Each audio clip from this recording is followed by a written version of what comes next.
ನಮ್ಮ ಹತ್ರ ಇದೆ ಬಿಡ್ತೀನಿ, ಇನ್ನು ಬಿಟ್ಟರೆ ಸರಿ ಇಲ್ಲ, ನಾನು ಬಿಡೋದಿಲ್ಲ. ಈಗ ಬಿಡೋದಕ್ಕೆ ತಾನೇ ನಾನು ಕೇಳ್ತಾ ಇರೋದು.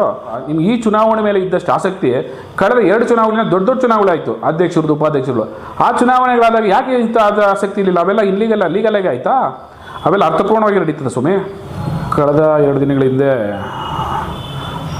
ನಮ್ಮ ಮಾನ್ಯ ವಕೀಲರು ಹಾಗೂ ಮಠಮಪ್ಪನವರು ನಗರಸಭಾ ಸದಸ್ಯರು ನಾವು ಯಾವುದೋ ಒಂದು ಹೇಳಿಕೆ ಕೊಟ್ಟಿದ್ದೀವಿ ಅಂತ ಹೇಳ್ಬಿಟ್ಟು ಅದರ ಮೇಲೆ ಏನೋ ವಾರ್ನಿಂಗ್ ಕೊಡೋ ಥರ, ಅವ್ರೇನೋ ಬೆದರಿಕೆಗೆ ಹಾಕೋ ಥರ, ನನ್ನ ತಂಟೆಗೆ ಬಂದರೆ ಅದು ಇದು ಒಂಥರ ಏನೋ ಒಂಥರ ನಮ್ಮನ್ನು ಬೆದರಿಸೋ ರೀತಿಯಲ್ಲಿ ಹೇಳಿಕೆ ಕೊಟ್ಟಿದ್ದಾರೆ.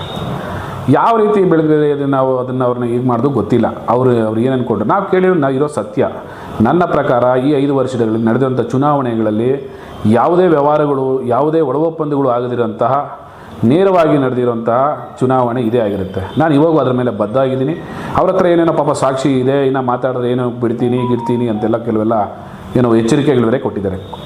ಖಂಡಿತವಾಗ್ಲೂ ನೀವು ಬಿಡಲೇಬೇಕು. ನಿಮ್ಮ ಹತ್ರ ಏನೇನಿದೆ, ಯಾರ್ಯಾರ ಹತ್ರ ಯಾವ್ಯಾವ ಥರ ಮಾತಾಡೋದು ನಿಮ್ಮ ಹತ್ರ ಅಂತ ಬಿಡಲೇಬೇಕು ಅಂತ ನಾವು ಒತ್ತಾಯಿಸ್ತೀವಿ ಮೂಲಕ. ನಿಮ್ಮಲ್ಲಿ ಯಾವುದೇ ಅದರಲ್ಲಿ ಇನ್ಲೀಗಲ್ ಆಗಿದ್ದರೂ ಆಗಲಿ, ಯಾರೇ ಆಗಲಿ ನಿಮ್ಮನ್ನು ಪಾಪ ಏನು ಯಾವ ಥರ ನಿಮ್ಮನ್ನು ಇದು ಮಾಡಿದ್ರೂ ಗೊತ್ತಿಲ್ಲ, ನಿಮ್ಮ ಹತ್ರ ಏನೇನು ಸಾಕ್ಷಿಗಳಿದೆಯೋ ಅವೆಲ್ಲ ಬಿಡಲೇಬೇಕು. ಅದು ಗೋಪ್ಯವಾಗಿಡುವಂಥ ಕೆಲಸ ನೀವು ಮಾಡಲೇಬಾರ್ದು.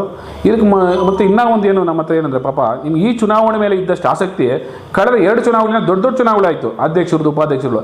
ಆ ಚುನಾವಣೆಗಳಾದಾಗ ಯಾಕೆ ಇಂಥ ಅದು ಆಸಕ್ತಿ ಇರಲಿಲ್ಲ? ಅವೆಲ್ಲ ಲೀಗಲಾಗಿ ಆಯಿತಾ? ಅವೆಲ್ಲ ಅರ್ಥಪೂರ್ಣವಾಗಿ ನಡೀತದೆ ಸುಮ್ಮನೆ. ಆ ಚುನಾವಣೆಗಳು ಯಾಕೆ ನೀವು ಎಲ್ಲಿ ಉಸಿರತ್ತಲಿಲ್ಲ?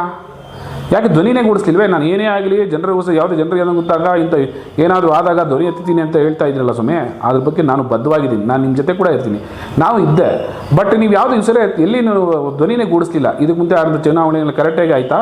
ಯಾವ್ಯಾವ ಚುನಾವಣೆ ಹೆಂಗಾಯ್ತು ಸುಮ್ಮನೆ ಗೊತ್ತಿಲ್ವ ಬೈ? ಜಗಜ್ಜಾಹಿರಾಯಿತು ಆ ಚುನಾವಣೆಗಳು. ಆ ಚುನಾವಣೆ ಯಾವುದು ತುಕಾರಾಮ ನೀವು ಎಲ್ಲಿ ಉಸಿರೇ ಬಿಡಲಿಲ್ಲ. ಯಾಕೆ? ಈ ಚುನಾವಣೆ ಮಾತ್ರ ದೊಡ್ಡ ಮಟ್ಟದಲ್ಲಿ ನಾವೇನೋ ದೊಡ್ಡದಾಗಿ ಮಾಡಿದ್ದಾರೆ, ಏನೋ ಇನ್ಲೀಗಲ್ ಮಾಡಿದ್ದಾರೆ ಅಂತ ಹೇಳ್ತಾ ಇದ್ರಲ್ಲ.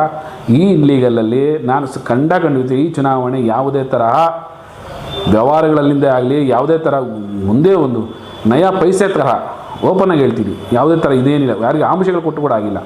ಖಂಡಿತವಾಗ್ಲೂ ನಮ್ಮನ್ನು ಕೇಳಿದ್ದು ಸತ್ಯ. ಅವರು ನಾವು ಈ ಥರ ಮಾಡಬೇಕು ಅಂದ್ಕೊಂಡಿದ್ದೀವಿ ಅಂತ ಎಲ್ಲರೂ ಬಂದರು. ಎಲ್ಲ ಒಗ್ಗೂಟ, ನಾನು ಒಬ್ಬನ ಕೇಳಿದ ಅಭಿಪ್ರಾಯ ಅಲ್ಲ, ಎಲ್ಲ ಅಭಿಪ್ರಾಯ ತಗೊಂಡು ಮಾಡಿರೋವಂಥದ್ದು.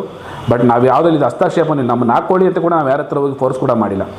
ಏನೋ ಅವರಷ್ಟಿಗೆ ಅವರು ಬಂದು ಲಿಸ್ಟ್ ಕೊಟ್ಟರು. ಅವರು ನಿಮ್ಮ ಹಿರಿಯ ಸದಸ್ಯರು ಅಂತ ನೀವೇ ಹೇಳ್ತೀರಲ್ಲ, ನೀವು ಅವರು ಪಕ್ಕದಲ್ಲೇ ಇದ್ರಿ. ನೀವು ಅವ್ರು ಏನೇನು ಮಾತಾಡ್ಕೊತಾರೆ ಗೊತ್ತೇ ಇಲ್ಲ, ನೀವೇ ಮಾತಾಡ್ಕೊತಾ ಇದ್ರಿ. ನಾವು ಏನಾದರೂ ಅನೌನ್ಸ್ ಮಾಡಿದಾಗ ನೀವಿಬ್ಬರು ಮಾತಾಡ್ಕೊತಾ ಇದ್ರಿ. ನಾವೇ ನಿಮ್ಮ ಆತ್ಮೀಯರವರು, ನೀವೇನೋ ಮಾತಾಡ್ಕೊತಾ ಇದ್ರೆ ನಮ್ಮ ಕೆಲಸ ಆಯಿತು. ನಾನು ಬಂದುಬಿಟ್ವಿ. ನಮ್ಮ ಚುನಾವಣೆ ಎಲ್ಲ ಸಬ್ಜೆಕ್ಟ್ ಆದಮೇಲೆ ಬಂದುಬಿಟ್ವಿ.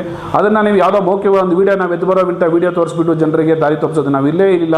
ನಾನು ಏನಾದರೂ ನಗರಸಭೆ ಈ ಅವಧಿಯಲ್ಲಿ ಒಂದು ಸಣ್ಣ ಮೀಟಿಂಗು ಕೂಡ ಕೊನೆಯವರೆಗೂ ಮುಗಿಸಿ ಪ್ರಶ್ನೆ ಮಾಡಿ ಪ್ರತಿಯೊಂದು ಸಬ್ಜೆಕ್ಟ್ಗೂ ನಾನು ಇನ್ವಾಲ್ವ್ ಆಗಿ ನಾನು ಆಚೆ ಬಂದಿರೋದು.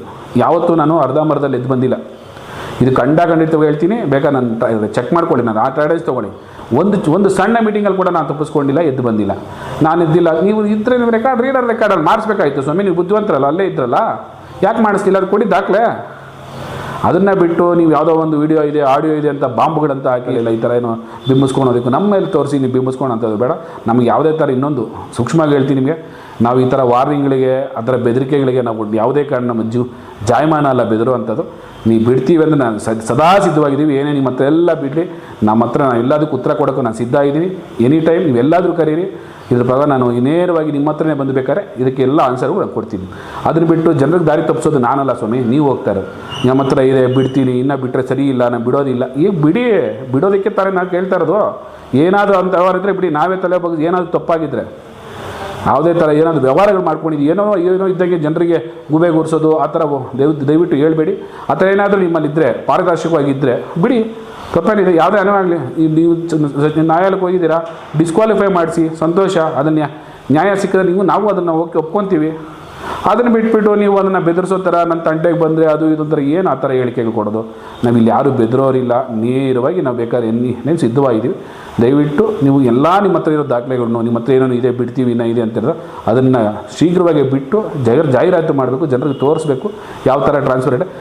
ಮತ್ತು ಇದು ಹಿಂದೆ ನಡೆದಂಥ ಚುನಾವಣೆಗಳಲ್ಲಿ ಯಾಕೆ ನೀವೆಲ್ಲಿ ಶಬ್ದ ಮಾಡಲಿಲ್ಲ ಅನ್ನೋದನ್ನು ಸ್ಪಷ್ಟಪಡಿಸಿ ಸಾಕು. ಏಸಾಕೋಟೆ ಕಾರ್ವೋ ವಾಟರ್ ಪ್ಯೂರಿಫೈರ್ಸ್ ದಸರಾ ದೀಪಾವಳಿಗೆ ಹೊಸ ಆಫರ್ ನ ತಗೊಂಡ್ ಬಂದಿದೆ. ಇಷ್ಟು ದಿನ 5,500ಕ್ಕೆ ವಾಟರ್ ಪ್ಯೂರಿಫೈರ್ ಇದೆ ಅಂತ ಹೇಳ್ಬಿಟ್ಟು ನಾವೇ ಹೇಳ್ತಾ ಇದ್ವಿ. ಈಗ ಬರೀ 5,000ಕ್ಕೆ ವಾಟರ್ ಪ್ಯೂರಿಫೈರ್ ತಂದಿದೀವಿ. ಈ ಆಫರ್ ಬರೀ ದಸರಾ ಮತ್ತು ದೀಪಾವಳಿ ಹಬ್ಬಕ್ಕೆ ಮಾತ್ರ ಇರುತ್ತೆ. EMI ಸೌಲಭ್ಯ ಕೂಡ ಕಲ್ಪಿಸಿಕೊಡಲಾಗುತ್ತಿದೆ. ನಮ್ಮ ಅಡ್ರೆಸ್ ಬಂದು BB ರೋಡ್, ಅಪೋಲೋ ಫಾರ್ಮಸಿ ಎದುರುಗಡೆ ಇರೋ ರೋಡಲ್ಲಿ ಬರೋದು 2ನೇ ಅಂಗಡಿ ಬರುತ್ತೆ. ಒಮ್ಮೆ ಭೇಟಿ ಕೊಡಿ ಎಸಾಕೋಟೆಕ್ಗೆ.